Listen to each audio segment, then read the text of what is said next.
आगाज करते हैं। पहले सेगमेंट में हम बात करेंगे कुछ सेहत के हवाले से, स्किन की सेहत के हवाले से। हम देखते हैं जैसे ही मौसम चेंज होता है ना, तो हमारे जिस्म में मुख्तलिफ तब्दीलियां जो है ना वाज़ेह तौर पर नज़र आती हैं। उनमें से तब्दीलियां जो नज़र आती हैं, हम मेजरली फेस को कैटर करते हैं कि हमारे फेस पे ये प्रॉब्लम्स आ रही है, ड्राई स्किन हो रही है, कलर डल हो रहा है, या हमारे हाथों पर खुश्की आ रही है। बहुत सारी चीज़ें ऐसी हैं जिसको हम निगलेक्ट कर जाते हैं। उनमें से एक बड़ा मसाइल जो है, बड़ा मसला जो है, वो कुछ इस तरह से जब हम देखते हैं फटी और क्रैक एड़ियाँ। जब ये मसला होता है तो आपका जो कॉन्फिडेंस होता है ना, वो थोड़ा सा शैटर होना शुरू हो जाता है। इस हवाले से भी बात करेंगे, स्किन के मसाइल के हवाले से भी बात करेंगे। हमारे साथ मौजूद हैं बहुत ही खूबसूरत डॉक्टर सहरी साहिबा। अस्सलाम वालेकुम। वालेकुम अस्सलाम। कैसी हैं आप? मैं ठीक हूँ। बहुत शुक्रिया प्रोग्राम में आने के लिए, और बहुत ही एलिगेंट और खूबसूरत लग रही हैं। थैंक यू सो मच मुझे वंस अगेन अपने शो में बुलाने के लिए। नहीं, our pleasure to having you. अच्छा, मैं पूछना चाहूँगी डॉक्टर सहरी, जैसे ही मौसम चेंज होता है ना, हम अपनी रूटीन नहीं बदलते हैं, स्किन केयर रूटीन नहीं बदलते हैं, हमारी वही सेम चल रही होती है गर्मियों वाली। फिर हम कहते हैं हमारी स्किन भी ड्राई हो रही है, हमारी स्किन का कलर जो है वो भी डल हो रहा है। बिल्कुल ऐसे ही है। इसकी रीज़न है जो चेंज होता है ना मौसम, हमारा इन्वायरमेंट चेंज हो रहा होता है। जैसे हम देखते हैं कि जो विंटर सीज़न होता है उसमें जो एयर होती है वो भी ड्राई होती है, और ओवरऑल जो इन्वायरमेंट है वो भी ड्राई होता है, जिसकी वजह से हमारी स्किन का जो मॉइस्चर है वो लॉस हो जाता है। और हमें समर से ज़्यादा स्किन के रूटीन भी विंटर में चाहिए होती है। जैसे लोग कहते हैं कि बॉडी के अंदर हम लोशन यूज़ करते हैं, लेकिन मैं ये रिकमेंड करती हूँ कि विंटर सीज़न में अगर आप लोशन के बजाय क्रीम फॉर्म के अंदर आ जाएँ तो वो ज़्यादा बेहतर है, क्योंकि वो मॉइस्चर आपको ज़्यादा प्रोवाइड करेगा।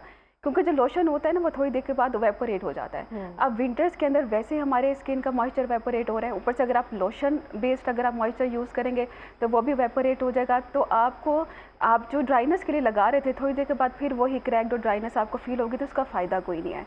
तो सबसे पहले जब विंटर सीज़न में आपको ये करना चाहिए कि लोशन के बजाय क्रीम बेस्ड जो मॉइस्चराइज़र होते हैं आपको उसके अंदर आना चाहिए, क्योंकि इन्वायरमेंट जो होता है वो ड्राई हो रहा होता है, क्योंकि इनकी कंसिस्टेंसी थोड़ी सी थिक होती है, तो वो हमें ज़्यादा ही बिल्कुल ऐसे हेल्प करती है जी, वो हमारे मॉइस्चर को रिटेन कर देती है। सही हो गया। अच्छा, हम जब ये मॉइस्चराइजर को अप्लाई करते हैं, उसको अप्लाई करने का सही तरीकाकार क्या है? हमें ड्राई स्किन पर अप्लाई करना चाहिए या डैम्प स्किन पर? अच्छा, अगर हम तो बॉडी की बात करें या इवन फेस की भी, तो सबसे बेहतर तो यही होता है कि जैसे अगर आपने नहाया है उसके बाद जो डैम्प स्किन होती है, जिसमें हल्का सा वेट भी होती है, ड्राई स्किन होती है, सबसे बेहतरीन टाइम वही होता है मॉइस्चर लगाने का। लेकिन हर कोई डेली तो नहीं नहा रहा होता, ठीक है, लेकिन उसमें ये कि आप बार बार रीअप्लाई कर सकते हैं उसको, स्पेशली उन एरियाज़ को जो आप वॉश बहुत ज़्यादा करते हैं, जिसमें हैंड एंड फीट है। लेकिन बेहतर टाइम वो होता है जैसे आपने फेस वॉश किया है, डैम्प फेस है, उसके ऊपर आप मॉइस्चराइज़र अप्लाई कर दें। सही हो गया। अच्छा, हम स्किन की हमेशा बात करते रहते हैं, बहुत सारी चीज़ें ऐसी होती है जिसको हम निगलेक्ट कर देते हैं। सबसे पहले आते हैं स्किन का एक हिस्सा हमारा लिप्स पर आते हैं, जो हम कहते हैं कि सर्दियों में बहुत ज़्यादा ड्राई हो जाते हैं, पैची हो जाते हैं बहुत ज़्यादा, और मुझे लगता है उसका डिस्कलरेशन भी होना शुरू हो जाती है, ब्लैक लोअर लिप जो होता है, उसकी क्या वजूहात होती हैं? अच्छा, एक तो वही बात है कि विंटर मौसम के अंदर क्योंकि ड्राई वेदर होता है तो उसकी वजह से मॉइस्चर लॉस होता है, तो बॉडी के साथ साथ जो आपके लिप्स हैं, जैसे आपने हील्स की बात की, वो भी ड्राई हो जाती हैं। दूसरा, आपने देखा कि एक साइकिल में आप चल जाते हैं कि आपके लिप्स ड्राई होते हैं तो आप उसको टंग के साथ वेट करने की कोशिश करते हैं, और हमें ऐसा लगता है कि हम जो है उसको वेट कर रहे हैं, लेकिन इससे ड्राइनेस ज़्यादा होती है। तो जब सारे इसमें विशियस साइकिल चल जाता है कि ड्राई हो रहे हैं, आपने लगाइए, टंग लगाइए, सलाइवा के ज़रिए आपने उसको वेट करने की कोशिश की, लेकिन वो मज़ीद ड्राई हो जाता है। तो एक तो ये हैबिट है, इसको ब्रेक करना चाहिए, और आपको अपने पास वैसलीन रखनी चाहिए। अच्छा, वैसलीन में भी ना लोग ये प्रेफर कर रहे होते हैं कि हम लिप बाम यूज़ करें जो कि कलर्ड होती हैं और जो फ्रेगनेंस वाली होती हैं। जो ड्राई स्किन होती है ना वो ऑलरेडी इरिटेटेड होती है, तो अगर आप फ्रेगनेंस वाली या कलर्ड वाली लिप बाम्स लगाएंगी, उसके अंदर ऐसा इंग्रेडिएंट होता है जो इटसेल्फ आपको इरिटेट करता है, तो उसका भी कोई फ़ायदा नहीं है। तो मैं तो ये प्रेफर करती हूँ कि आप अगर लगानी है आपने तो वैसलीन बेस्ड जो आपके पास लिप बाम है वो लगाएं। लेकिन विंटर सीज़न में जिन लोगों को बहुत एक्सट्रीम ड्राइनेस हो जाती है, उनके अंदर मैं ये रिकमेंड करूँगी कि हाइलुरोनिक बेस्ड सीरम्स बहुत मार्केट में अवेलेबल हैं, जो कि बहुत से ड्राई जिनकी स्किन होती है वो रूटीन में उसको यूज़ भी कर रहे होते हैं फेस के लिए भी। लेकिन इसके अंदर एक बहुत, आप इसको डर्मा हैक समझ लें कि नाइट टाइम पे अगर आपके पास हाइलुरोनिक सीरम है तो आप उसकी एक लेयर अपने लिप्स के ऊपर लगाएं, और जैसे ही वो ड्राई हो जाए उसके बाद आप वैसलीन बेस्ड कोई भी लिप बाम है वो आप अप्लाई कर लें, या अगर आपके पास सिंपल वैसलीन भी है तो उसकी एक थिक लेयर लगा के आप ओवरनाइट सो जाएं, और जब सुबह उठेंगे तो आपको देखेंगे कि आपके लिप्स बहुत प्लम्प होंगे और वो जो ड्राइनेस है वो ख़त्म हो जाएगी। लेकिन वंस अगेन ऐसा नहीं है कि आपने एक दफ़ा कर लिया तो वो पूरा विंटर गुजार लीजिएगा। इन सारी चीज़ों में ना आपको कंसिस्टेंट होना पड़ता है, एक दफ़ा में नहीं होगा। अगर आप ये रूटीन करते हैं तो आप देखिएगा कि लिप्स बहुत प्लम्प हो जाएंगे और बेहतरीन आपका टाइम विंटर भी गुजर। और डिस्कलरेशन जो हो जाती है लिप्स की, या एक लिप होता है जो ब्लैक होना शुरू हो जाता है, हाँ, उसकी क्या रीज़न? अच्छा, उसके अंदर आपके विटामिन्स की डेफिशिएंसी है, ठीक है, तो हम जैसे पेशेंट्स हमारे पास आते हैं तो हम उनके B12 लेवल्स करवाते हैं, इसके अलावा हम उनके आयरन के भी करवाते हैं। और कुछ होते हैं जिनको वैसे ही जो लिप्स होते हैं ना उसको वो करते हैं बार बार, ये जैसे मैंने पहले कही, हाँ, उसकी वजह से भी विद टाइम हो जाते हैं। फिर जो लोग स्मोकिंग करते हैं, स्मोकिंग के साथ भी वो जो निकोटीन है उसके साथ वो कलर चेंज हो जाता है। अगर लिपस्टिक्स हम लो क्वालिटी की यूज़ कर रहे हो या एक्सपायरी यूज़ कर रहे हो उससे भी होता है? बिल्कुल होता है, उसके साथ कॉन्टैक्ट डर्मेटाइटिस है, वही बात है, बार बार आप लगा रहे हैं उससे आपके लिप्स इरिटेट हो रहे हैं तो विद टाइम डिस्कलरेशन हो जाती है। ओके, लेकिन हम ध्यान नहीं देते हैं। मुझे नहीं लगता कोई देखता होगा लिपस्टिक कब एक्सपायर होती है। ऐसे ही है, बिल्कुल ऐसे ही है। क्योंकि हम वो फेंक देते हैं, उसका जो भी रैप होता है बस वैसे ही हमारे बैग में रहती है और उसको हम मतलब पता नहीं ओवर द इयर्स यूज़ कर रहे होते हैं। बिल्कुल ऐसे ही है। तो इसके लिए कोई हैक है हमारे पास जो हम डिस्कलरेशन है इसको कैसे दूर कर सकते हैं? पहले तो यही बात है कि आप अपने लिपस्टिक की एक्सपायरी डेट देखें, और अगर स्टार्ट में लगा के आपको लगा है कि लिप्स ड्राई हो गए, इसका मतलब कि आपको इरिटेट कर रही है तो उसको डिस्कार्ड कर दें, उसको यूज़ ना करें। और अगर आपको ये आदत है कि आप बार बार लगाते हैं अपनी टंग को, तो आपको इस हैबिट को ब्रेक करनी पड़ेगी। अब जो स्मोकिंग करते हैं उनको स्मोकिंग सारे क्विट करनी पड़ेगी। लेकिन अगर इसके बावजूद अगर आपकी डिस्कलरेशन होगी है तो अनफॉर्चुनेटली कोई इस तरह के सीरम्स नहीं है जो आप लगाएंगे तो वो वापस आ जाएगी। इसके लिए पिगमेंटेड लेज़र्स होते हैं, जो क्रीज स्टिच लेज़र्स होते हैं, उनके बहुत अच्छे रिजल्ट्स होते हैं, तो वो आप करवा सकते हैं और उससे पिंक हो जाते हैं लिप्स। सही, तो कितने सेशंस हमने उसके लेना होते हैं? इसके 2 to 3 सेशंस रिक्वायर्ड होते हैं 1 मंथ अपार्ट। अच्छा ठीक है, उसके बाद हमें लेने की ज़रूरत नहीं पड़ती, सिर्फ मेंटेनेंस होती है? मेंटेनेंस होती है, और इसमें मैंने देखा है कि पेशेंट्स जो ले लेते हैं उनके काफ़ी साल बेहतर गुजर जाते हैं।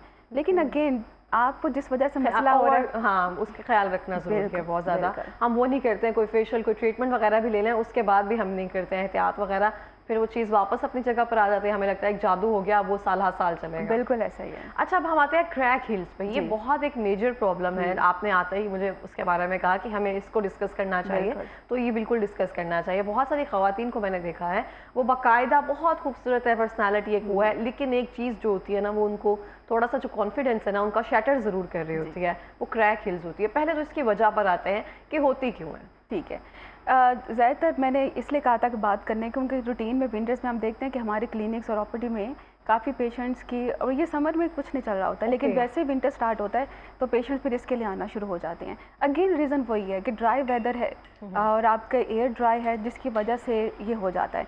फिर हम विंटर्स में पानी का जो इनटेक होता है हमारा वो भी कम हो जाता है, जिसकी वजह से भी जो हाइड्रेशन है वो मेंटेन नहीं रहती है।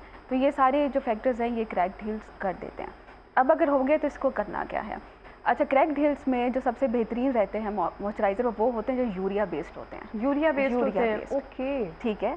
अब इसके अंदर आपने करना ये है कि ये एक और डर्मा हैक है जो मैं देने लगी हूँ क्रैक्ड हील्स के लिए। इसमें ग्लाइकोलिक एसिड टोनर्स होते हैं। जी जी, ठीक है, और ये भी मार्केट में फार्मेसी में आप इजीली अवेलेबल हैं। आपने करना ये कि एक रात आपने कॉटन पैड लेके ना, उससे आपने अपनी हील्स को ग्लाइकोलिक एसिड का टोनर लेके 7%, ठीक है, वो आपने स्वाइप करना है। और जो सेकंड नाइट है उसके ऊपर आपने यूरिया बेस्ड मॉइस्चराइज़र लेना है और आपने उसको लगा लेना है। लेकिन दोनों नाइट्स में जब आप ग्लाइकोलिक एसिड टोनर लगा रहे हैं या आप यूरिया बेस्ड कोई मॉइस्चराइज़र लगा रहे हैं, उसके ऊपर आपने एक बहुत थिक लेयर वैसलीन की लगानी है और उसके ऊपर आपने सॉक्स पहन लेना है। ठीक है, और सॉक्स पहन के आपने सो जाना है। तो ओवरनाइट आप देखेंगे कि विद टाइम आपकी ये हील हो जाएगी, मतलब हील होना शुरू हो जाएगी। बिल्कुल, इसके बहुत अच्छे रिजल्ट्स हैं। जैसे आजकल जो एक वैक्स भी है, मुझे उसका शायद नाम भूल गया, उसका हम बाकायदा पेडिक्योर करवाते हैं ताकि उसके बाद, लेकिन सिलिकॉन लिक्विड पैराफिन, हाँ पैराफिन जी, उसका हम करवा रहे हैं, ये उस तरह का ही काम करेगा। बिल्कुल बिल्कुल, तो वो उस तरह से अंदर तक इसके मॉइस्चराइजर जो है वो हील हो जाएगा, तो एक बड़ा बेहतर इसका, क्योंकि जब सॉक्स आप पहनते हैं ना तो वो उसको रिटेन करेगा। ठीक है, और आप रात को सो रहे होंगे, ठीक है, कहीं लगेगा भी नहीं, उसके अंदर ही रहेगा। तो ये सुबह आप उठ के देखेंगे तो with time with in days patient की क्रैक हील्स ठीक होती हैं। अच्छा डॉक्टर सरिश, आप देखते होंगे कि एक तो मामूली है ना, हम क्रैक हील्स की बात करें, कुछ लोगों को इतने स्वेयर कट्स होते हैं बाकायदा तौर पर कि वो देख भी नहीं सकता बंदा, इतने स्वेयर होते हैं। उसकी भी रीज़न डिहाइड्रेशन या यही सबब बनता है उसका? नहीं, ऐसा नहीं है। हमारी स्किन की कुछ कंडीशन होती हैं, जैसे सोराइसिस है और एक्जिमा है। काफ़ी पेशेंट कई साल ट्रीटमेंट लेते रहते हैं कि ये हमारी क्रैक हील्स हैं, क्रैक हील्स हैं। तो जब उनको एग्जामिन करते हैं तो पता चलता है कि ये तो स्किन की कंडीशन है जिसमें एक्जिमा है और सोराइसिस है। तो अगर आपको लग रहा है कि आपका ज़रूरत से ज़्यादा है तो आपको फिर डर्मेटोलॉजिस्ट को चेक कराना चाहिए, क्योंकि हो सकता है कि आप एज क्रैक हील इसको कर रहे हो ट्रीटमेंट, लेकिन वो फिर एक्जिमा और सोराइसिस निकल जाए तो उसकी मैनेजमेंट फिर डिफरेंट हो जाती है। सही हो गया। तो जब भी हम उसके बाद पैर धोएं, उसके बाद अच्छे से उसको मॉइस्चराइज करके उसके बाद सॉक्स पहन ली जाए। स्पेसिफिकली होता है बहुत सारे लोगों को ना जो दूसरी सॉक्स होती है ना उनसे एलर्जी होती है। मैंने बहुत सारे लोगों को सुना रिकमेंड करते हैं कि आप कॉटन सॉक्स जो है ना वो वेयर किया जाए, इससे क्या फ़र्क पड़ता है? अच्छा, कॉटन सॉक्स इसलिए करते हैं क्योंकि फ़ाइबर का बहुत ज़्यादा डिफरेंस आता है। ज़्यादातर जो होते हैं, वैसे तो हर किसी को नहीं है, लेकिन ज़्यादातर लोग जो एलर्जिक होते हैं उनको बाकी जो फ़ाइबर होता है जैसे वुलन के हो गए, उससे इनको मसला हो सकता है, इरिटेट कर सकते हैं वो फ़ाइबर। लेकिन जो कॉटन है वो देखा गया कि वो सबके लिए बेहतर है, वो किसी को इरिटेट नहीं करता है, तो इसलिए हम कॉटन रिकमेंड करते हैं। सही हो गया। अच्छा, अब हम आते हैं हाथों और पैरों की सेहत के हवाले से। बहुत सारे लोग होते हैं जिनको प्रॉब्लम होती है, जैसे नकल्स जो है ना उसका कलर थोड़ा सा डार्कर होता है। मेरा जेनेटिकली है तो मेरा भी ना थोड़े से नकल्स का डार्कर होता है, तो मुझे इससे बड़ी प्रॉब्लम होती है। तो इसको हम कैसे कैटर कर सकते हैं और कैसे ठीक कर सकते हैं? बिल्कुल, इसके अंदर ये कि हम लोग जब रूटीन में सनब्लॉक लगाते हैं तो ज़्यादातर उसको फेस तक ही रखते हैं। ओके, ठीक है। तो जब आपने निकलना है घर से तो आप फेस के अलावा अपने हाथों के ऊपर भी आप ग्लव्स पहने, वो सनब्लॉक लगाएं। और साथ जो ड्राइविंग करते हैं लोग वो ग्लव्स ज़रूर पहने उसको कवर करने के लिए। ये तो एहतियात है जो आप कर सकते हैं। लेकिन अब जिन लोगों को हो चुका है, अच्छा वैसे तो कुछ डिफरेंट कंडीशंस है जिसके अंदर भी नकल्स डार्क होते हैं, लेकिन हम बात करें जो नॉर्मल लोग हैं जिनकी डार्क होते हैं, उसके अंदर अगेन अगर आप क्रीम्स लेते हैं जिसके अंदर ग्लाइकोलिक एसिड होता है और इवन हाइड्रोक्विनिन बेस्ड जो क्रीम्स होती हैं उसका आप अगर ऑल्टरनेट नाइट के ऊपर लगाएं तो उसके रिजल्ट्स काफ़ी अच्छे हैं। लेकिन वंस अगेन वही बात है कि आपको लगाना पड़ता है काफ़ी अरसे के लिए, तो विद इन मंथ्स उसके रिजल्ट आना शुरू हो जाते हैं। तो कोई क्रीम जो है हम मेंशन कर सकते हैं हैंड एंड फीट की वाइटनिंग या फिर उसको जो भी पिगमेंटेशन है उसको कम करने के लिए? सैनक्लियर के नाम से आती है, उसके अंदर ये ग्लाइकोलिक एसिड और कौन सी क्रीम? सैनक्लियर। ओके, सैनक्लियर, उसके अंदर हाइड्रोक्विनिन और ग्लाइकोलिक एसिड दोनों मौजूद हैं। तो ये इसके रिजल्ट्स अच्छे हैं। ये ऑल्टरनेट नाइट पे आप इसको यूज़ कर सकते हैं और साथ आपने इसको सनब्लॉक सुबह के टाइम यूज़ करें और मॉइस्चराइज करके रखें हाथों को। सही। तो ये किसी भी फार्मेसी वगैरह से हमें आराम से मिल जाएगी? बिल्कुल मिल जाएगी, नहीं तो ये ऑनलाइन भी अवेलेबल है, लेकिन फार्मेसी पे भी मिल जाती है, वहाँ से भी मिल जाती है। तो इसका कोई नुकसान तो नहीं होता? बहुत सारी क्रीम्स या हाइड्रोक्विनोन बेस्ड ऐसी होती हैं जब स्किन को पतला करना शुरू कर देती हैं, उसकी एक लिमिट होती है, और ये कब तक हम यूज़ करना है हमें? हाँ, अच्छा उसमें ज़्यादातर हमारे फेस पे ज़्यादा इशू होता है क्योंकि वो ज़रा थिन स्किन होती है हमारी। जो हाथ की हमारी स्किन होती है वो हमारी बाकी बॉडी एरिया से देखें तो थोड़ी थिक स्किन होती है। ठीक है, लेकिन वही बात है कि हर चीज़ के फ़ायदे नुकसान होते हैं। हाँ, इसमें ये कि जब आपको रिजल्ट आना शुरू हो जाए तो आप इसकी फ्रीक्वेंसी को कम कर सकते हैं। जैसे अगर आप ऑल्टरनेट नाइट लगा रहे हैं तो फिर आप उसको ट्वाइस या वंस वीकली के ऊपर लेके आ सकते हैं और साथ आप कोई विटामिन सी क्रीम्स जो होती हैं आप उसको ऐड कर सकते हैं इसके साथ। ठीक है, उसके साथ हम अल्टरनेट डेज में बिल्कुल कर उसको अप्लाई करते रहे तो वो चीज़ें बेहतर होना शुरू हो जाती हैं। अच्छा डॉक्टर सहरिश, हमने बहुत अच्छे टॉपिक्स जो है ना वो एक साथ डिस्कस कर लिए। अब जब मेजर प्रॉब्लम आता है ना, मैं देखती हूँ बहुत सारी टीनेजर्स बच्चे इस तरह से होती हैं, ऑनलाइन इतना कुछ सामान मंगवा रही होती हैं, उनको समझ नहीं आ रही होती कि उन्होंने इस्तेमाल कब करना है। बस इतना होता है कि इन्फ्लुएंसर्स जो होते हैं उनसे इन्फ्लुएंस होकर हमने वो सामान मंगवाना है और फिर अपनी स्किन पर अप्लाई करना है, और उनकी स्किन जो है ना, जो इतनी बेबी स्किन होती है उसको डैमेज कर लेती है। तो बच्चों के लिए जो टीनेजर्स गर्ल्स होती हैं जिनको कुछ लगाने का आजकल शौक है, वो उनके लिए बेहतरीन मॉइस्चराइजर या कौन सा ऐसा सीरम है वो अपनी जो स्किन केयर में ऐड कर सकती हैं? बिल्कुल, सबसे पहले तो हमें समझना पड़ेगा कि जो टीन एज जो होती है वो 20s और 30s से कैसे डिफरेंट होती है। जो हमारी स्किन के लेयर्स होती है उसमें एक एपिडर्मस होती है और एक डर्मिस की लेयर होती है। जो एपिडर्मस होती है वो बेसिकली डेड स्किन लेयर होती है और वो कुछ टाइम में यानी कुछ डेज़ के अंदर वो रिमूव हो जाती है और उसके फिर नई आ जाती है। ठीक है, और ये जो स्किन का सेल टर्नओवर है ना, ये सबसे ज़्यादा टीन एज के अंदर होता है, और जैसे जैसे एज होती जाती है ये जो टर्नओवर है, ये डेड स्किन जो रिमूव होती है ये कम हो जाती है। इसलिए आपने देखा होगा कि रूटीन में 20s और 30 के बारे रिकमेंड किया जाता है कि रेटिनॉल यूज़ करें, AHA BHA सीरम यूज़ करें क्योंकि आपकी डेड स्किन को रिमूव करेगा। उसकी रीज़न यही होती है कि विद टाइम ये साइकिल इंक्रीज़ हो जाता है हमारी स्किन के साइकिल को रिमूव होने का। लेकिन जो टीन एज होती हैं इनका ये साइकिल बहुत जल्दी चल रहा होता है, तो आपको इस चीज़ से समझ आ जाना चाहिए कि इन जो टीन एज ग्रुप में आपको AHA BHA या रेटिनॉल की ज़रूरत नहीं होती क्योंकि आपकी स्किन वैसे ही रिमूव हो रही है।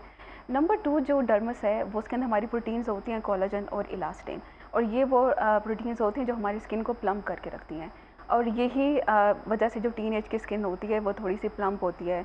और अगर हम भी टाइम देखें तो कोलाजन और इलास्टिन 20s और 30 में लॉस होना शुरू हो जाती है। तो अब यहाँ तक तो हमने ये इस्टेब्लिश कर लिया क्योंकि स्किन का टर्नओवर ज़्यादा है तो आपको ये ज़रूरत नहीं है कि आप रेटिनॉल यूज़ करें या AHA BHA सीरम यूज़ करें क्योंकि ये एक्सफोलिएंट्स है ना, तो आपको ज़रूरत नहीं है। लेकिन नंबर 2 जो चेंज एक टीन एज ग्रुप में आ रहा होता है वो ये हार्मोनल चेंजेस होते हैं। अब हार्मोनल चेंजेस की वजह से टेस्टोस्टेरोन और एंड्रोजन जो फीमेल्स के अंदर होती हैं वो ऊपर जा रहे होते हैं, जिसकी वजह से ब्रेकआउट्स होते हैं, एक्ने होती है, और थोड़ी सी ये इमोशनल स्टेज होती है कि स्ट्रेस भी होता है क्योंकि आपका मैट्रिक या ओ लेवल्स आप कर रहे होते हैं तो आप अपना प्रोफेशनल भी सोच रहे होते हैं कि आपने किधर जाना है। और यही वो स्टेज होती है जिससे आप स्कूल और कॉलेजेस जा रहे हैं तो आपको बहुत ज़्यादा बुलिंग भी होती है आपकी स्किन टोन को न्यू लेके। लाइफ स्टेज बिल्कुल। होती है ना, तो बहुत सारा प्रेशर होता है। हाँ, तो ये सारी चीज़ें ऐड ऑन होती हैं जिसकी वजह से ब्रेक आउट, एक्ने, ये सब कुछ हो रहा होता है। ओके। अब उसमें पीयर प्रेशर और सब की वजह से, और जब ये सोशल मीडिया की वजह से, और आपको ऑनलाइन इतनी चीज़ें मिल रही होती हैं कि अक्सर मदर आती हैं और वो कहती हैं कि इसने इतनी चीज़ें ऑनलाइन मंगवा के ये यूज़ कर रही है और उसको हाँ। फ़र्क किसी से भी नहीं पड़ रहा। ठीक है, अब उसमें ये कि आपको बहुत कुछ नहीं चाहिए। अगर तो आपकी एक्ने वाली स्किन है और वो बहुत ज़्यादा है, तो बेहतर है कि आप डर्माटोलॉजिस्ट को चेक करवाएं Truly. और उसकी जो प्रॉपर आपकी ट्रीटमेंट है वो कराएं। लेकिन अगर आपकी स्किन ठीक है तो आपको क्या चाहिए टीनेजर के लिए, उसमें यह कि आप क्लीन करें स्किन को, क्लिनजर यूज़ करें। अच्छा, उसमें भी ना मैंने देखा कि हमारे बहुत से जो लोग हैं उनको पता ही नहीं है कि उनकी स्किन टाइप के लिहाज से क्या है। एक अगर फेस वॉश घर में है तो पूरी फैमिली वो यूज़ करे। हाँ। ठीक है, अगर आपको ऑयली है स्किन तो आपको नहीं पता आपने कौन सा फेस वॉश यूज़ करना है। अब उसमें रिकमेंडेड ये है कि जैसे अगर आपकी ड्राई स्किन है ना, तो आप ऐसा क्लिनजर यूज़ करें जिसके ऊपर लिखा हो कि ये माइल्ड है, जेंटल है, न्यूट्रल पीएच वाला है, और जो क्रीम फॉर्म के अंदर है आपने वो यूज़ करना है। लेकिन अगर आपकी ऑयली स्किन है तो आपने फॉर्म बेस्ड क्लिनजर यूज़ करना है। तो एक तो आपने क्लीन करना है स्किन को, ठीक है, आप सुबह के टाइम पे भी करें और रात के टाइम पे भी करें। तो एक क्लिनजर एक अच्छा आपको होना चाहिए टीनेज के अंदर। नंबर 2 आपका मॉइस्चराइज़र होना चाहिए। और मॉइस्चराइज़र एक बहुत मिथ है कि अगर आपकी ऑयली स्किन है तो आपने मॉइस्चराइजर नहीं लगाना। हाँ, उससे होता ये है कि हमारी स्किन को ये सिग्नल जाता है कि अगर आप मॉइस्चराइज करके नहीं रखते, और सिग्नल जाता है कि ज़रूरत है, तो वो ज़्यादा ऑयल प्रोड्यूस करता है। तो आपके अगर ऑयली स्किन है या ड्राई स्किन है तो आपने मॉइस्चराइज करना है। और नंबर 3 जो है वो आपने सन ब्लॉक यूज़ करना है इसके ऊपर। ठीक है, ठीक हाँ, हो गया। अब होता ये है कि अब जितने सीरम्स हैं जैसे विटामिन सी है, सी। अल्फा आर्बुटिन है, कोजिक एसिड है, ये सब किस लिए हैं? ये सब हैं अगर पिगमेंटेशन है, सन स्पॉट्स हैं। अब टीनेज ग्रुप में तो नहीं होता ना, नहीं होता, तो बिल्कुल फिर नहीं आपने होता। क्यों यूज़ करना है ये हाँ, serums? बिल्कुल इस तरह से ठीक है ना? यही बात हम एक कह रहे थे कि डॉक्टर से पता चल जाए ना, ताकि बच्चों को भी थोड़ा सा आराम आ जाए कि ये सब चीज़ें हमारे लिए अभी हैं ही नहीं। हाँ, बिल्कुल। 20s में चले जाओ फिर यही इस्तेमाल करना है डेली बेसिस हाँ। पर, इस तरह से ही है। बहुत शुक्रिया डॉक्टर सरिश प्रोग्राम में आने के लिए, Thank you so awareness much. देने के लिए। Thank you so much. Thank you. और इसी के साथ मैं भी ये कहना चाहती हूँ कि